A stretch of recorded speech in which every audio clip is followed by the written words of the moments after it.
So you mentioned that one of the TN values is learning and improving. So we'd like to hear from you the importance of self-learning and importance of learning on individual and organizational growth and performance, and how team-based employees can really improve their ability to self-learn and continuously improve themselves. I mean, I think our what we defined as learning was really knowing when all of us grew up, right? But in a world where Google knows everything, knowing is useless, right?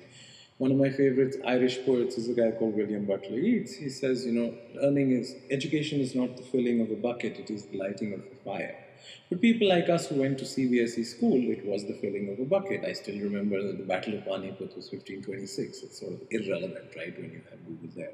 So I would submit that for all of us coming of age in the 21st century, lifelong learning is probably more important than learning. How do you do lifelong learning? It's you only learn through the experiences you have, through the people you know, and the books you read, and or stuff you read. I've read a book a week for 15 years, and I still find myself struggling in many areas that my knowledge is incomplete or it is incoherent. So I read 8 newspapers a day. I think of my network of people across the press or academics or CXOs or everybody as just extended parts of my brain. I have lots of people I call, but I have to nurture those relationships not because I'm trying to network, because I'm trying to expand my own knowledge and my learning.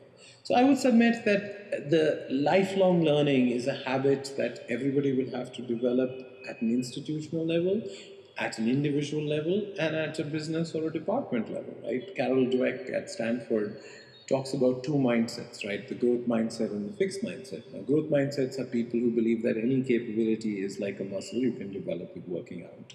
But people who have fixed mindsets believe that capabilities are like shoe size or height. You either have it or you don't. I think that people who have fixed mindsets don't make great leaders. I think companies that have fixed mindsets don't make great companies.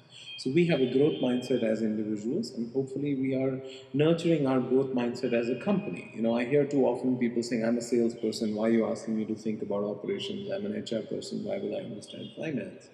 I think if your ambition is to run things eventually or to be a great leader, you can't have these artificial partitions in your brain. The most interesting and effective leaders are people who have a very wide surface area of their mind and have the metacognition of what's happening in the world in their functional industry, what's happening in India, what's happening in their industry, and what's happening in their country.